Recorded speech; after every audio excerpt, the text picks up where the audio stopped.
Imagine a world beyond our sight, an exoplanet named K2-18B that has been causing quite a stir recently. Speculations abound, claiming it's an ocean world, located right in the habitable zone, and potentially teeming with life. But hold your horses, friends. The existence of liquid water oceans, as well as the presence of dimethyl sulfide, a gas associated with life on Earth, are yet to be proven. Our scientific journey takes us deeper into the characteristics of K2-18b. Its size and mass dwarf that of Earth, resembling more a Neptune-like globe than our home planet. Its dense atmosphere may hide no rocky surface beneath, contrary to Earth's thin atmospheric veil. The pursuit of water traces on this far-off world is not an easy feat, and so far, clear evidence of water in its upper atmosphere remains elusive. The eyes of the Hubble Space Telescope once hinted at a hydrogen-rich atmosphere, clouds, and possible water vapor enveloping K2-18b. But recent observations by the James Webb Space Telescope have turned the tables. Methane, not water, was detected, along with abundant carbon dioxide, leaving us with intrigue and more questions. The plot thickens as we consider the notion of K2-18b being a Hycean world, a water-rich planet swaddled in a thin hydrogen atmosphere. A study from 2020 kindles this idea, suggesting that such a world can produce carbon dioxide and methane in its upper atmosphere. However, let me remind you, my friends, this is still speculative until supported by rigorous data. Yet, the most tantalizing part revolves around the detection of dimethyl sulfide, a molecule linked with biological processes on Earth. The mere possibility of its existence on K2-18b sparks the intriguing question of alien life. But, before your imaginations run wild, remember one thing: the claims about K2-18b's potential as a Hycean world and the presence of dimethyl sulfide hinge on the work of one scientist, awaiting independent confirmation. I see you leaning in, curious to know more. What could this mean? Are we close to discovering another Earth, an ocean world teeming with alien life forms? Or is it a false alarm, another ripple in our expanding ocean of cosmic knowledge?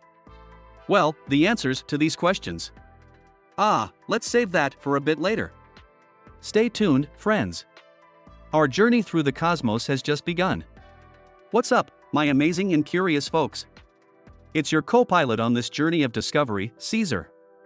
Joining me today is the ever-insightful, always ready to dive deep into the mysteries of the universe, Sonia. Together we're going to navigate through the cosmos on our ship, the Curiosity Wonderland. Hello, everyone. I'm ready and excited to delve into today's topic. That's the spirit, Sonia. Folks, don't miss a single episode, hit that subscribe button and ring the bell icon to get notified. Let's unravel the mysteries together, one curiosity at a time. Get ready, fasten your seatbelts, we're taking off.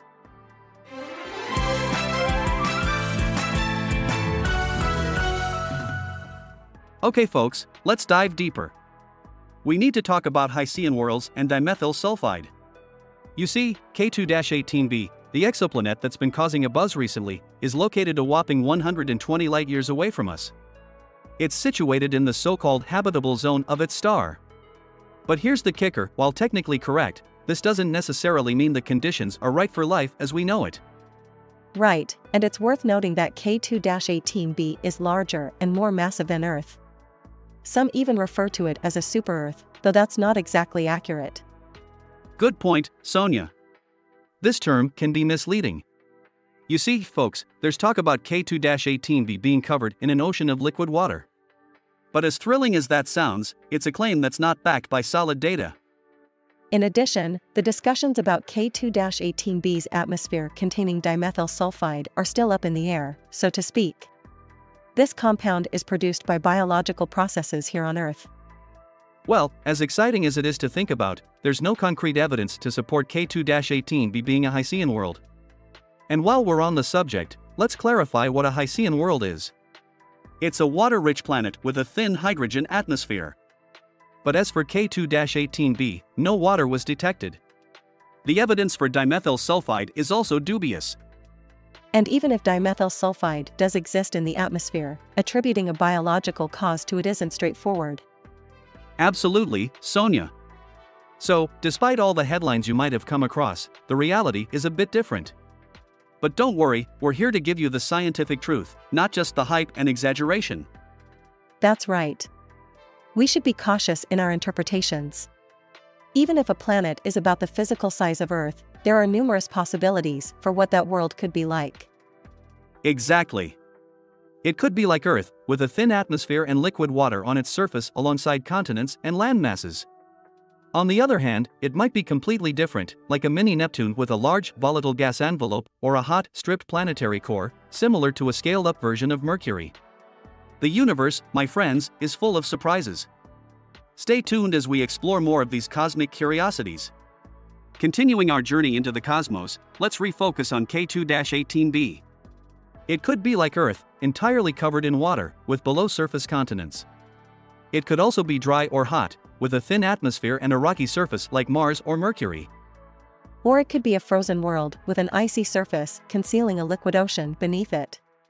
It could even have developed its own thickened atmosphere due to volcanic gases and other chemically produced compounds, much like Venus.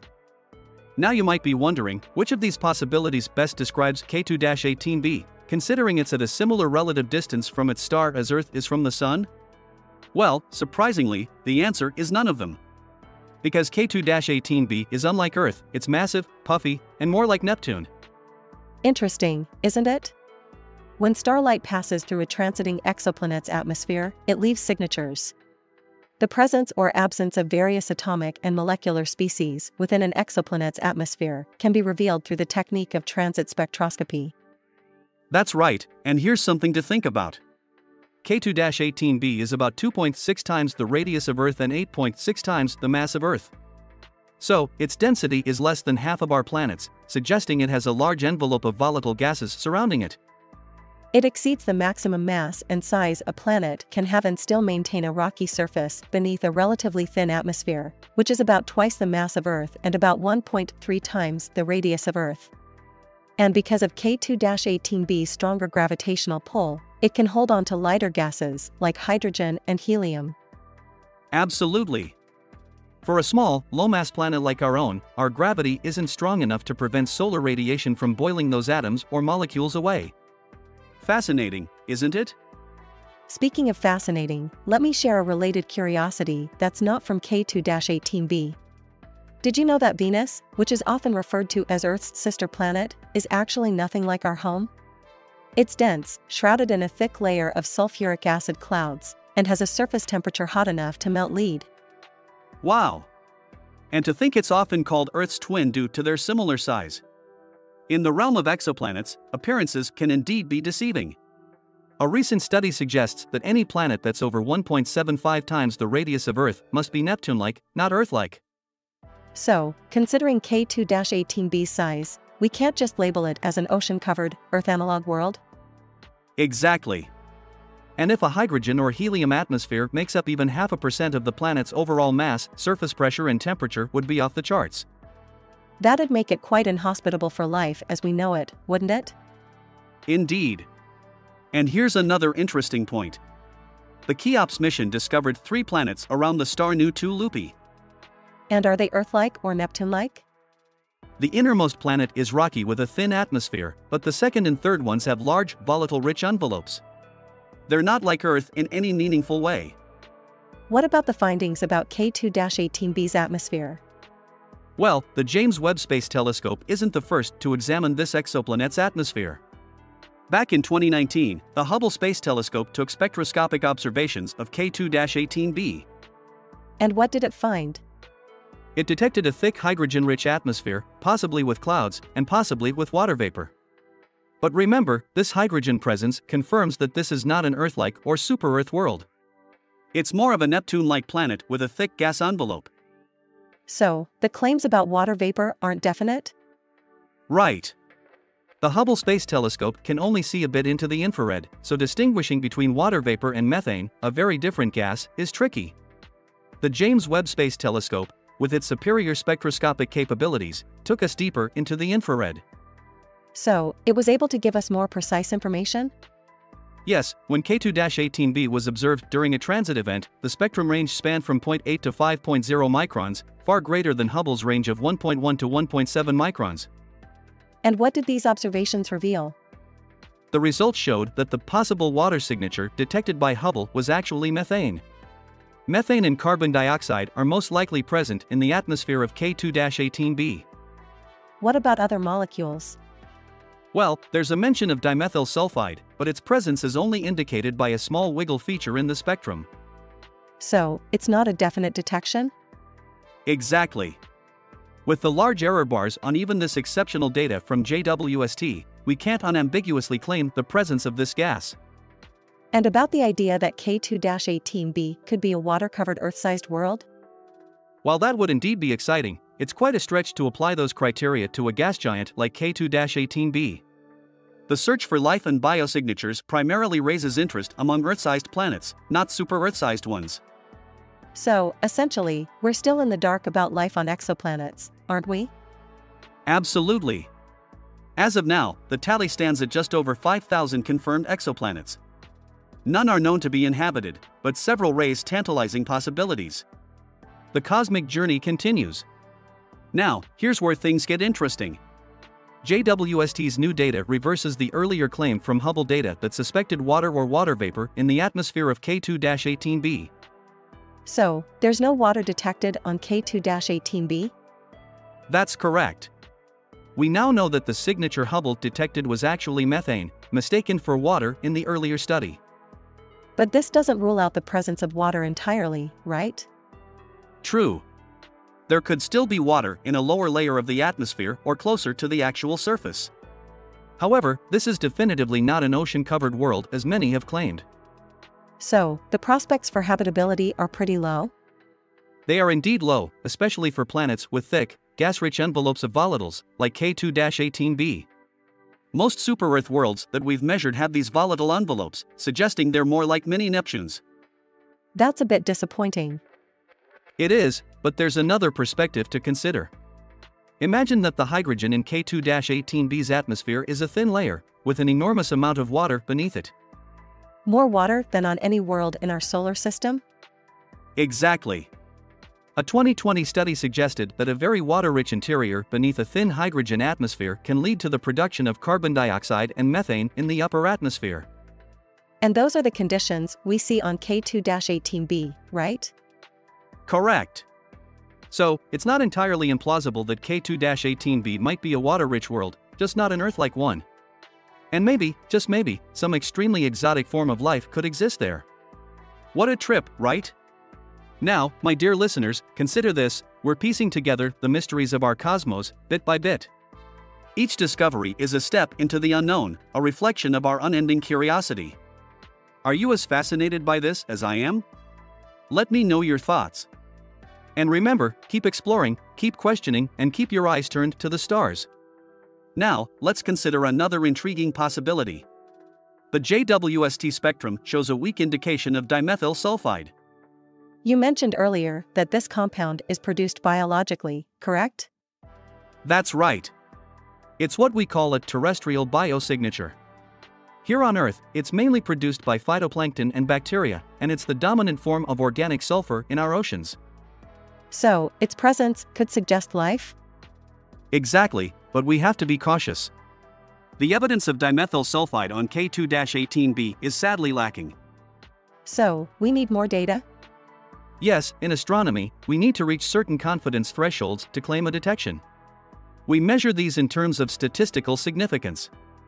What does that mean? Well, a 5 sigma signal, for instance, will turn out to be a fluke only 0.00006% of the time. This level is considered the gold standard for discovery in astrophysics and particle physics. And the indication of dimethyl sulfide on K2-18b doesn't meet the standard? Unfortunately, no. Many signals of 3 sigma or less often regress to the mean with increased or improved data, turning out not to be bona fide detections after all.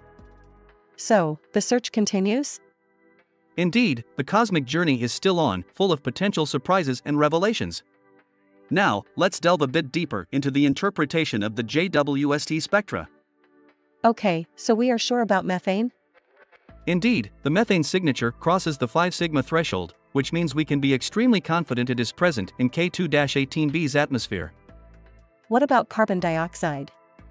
We have crossed the 3 sigma threshold there, making it likely that carbon dioxide is present in K2-18b's atmosphere. And the dimethyl sulfide? That's where it gets tricky. The detection significance is only at about 1 sigma, which means the evidence supporting its existence is extremely flimsy. So, it's like crossing a street with only 68% confidence of not getting run over? Precisely, in scientific terms, it's too soon to make a claim. We need more and superior data. Intriguingly, all the claims of dimethyl sulfide in K2-18B as a Hycean world can all be traced back to one person, Niku Madhusudhan, a Cambridge scientist. Is that unusual? It's certainly noteworthy. It doesn't mean the claim is wrong, but it does highlight the need for independent confirmation. After all, our notion of a habitable zone is defined by the propensity of an Earth-sized planet with an Earth-like atmosphere to have the capacity for liquid water on its surface. Whether this is a requirement, or even a preference, of life is still a mystery. The universe continues to surprise us, doesn't it? Now, let's recap what we've learned about exoplanet K2-18B. We are certain that methane exists in its atmosphere and strongly suspect the presence of carbon dioxide. And the dimethyl sulfide? The evidence is suggestive but far from convincing. If it turns out to be of biological origin, there must be a massive amount of life forms similar to phytoplankton or bacteria producing it, far greater than any production that occurs in Earth's oceans. What about water? We don't see any evidence of water on K2-18B. In fact, there hasn't been any detection of any biosignature on this world. Could the model of K2-18B, with a thin hydrogen atmosphere and a thick water ocean beneath it, still be correct? It might be. But that's a series of speculations all built atop one another.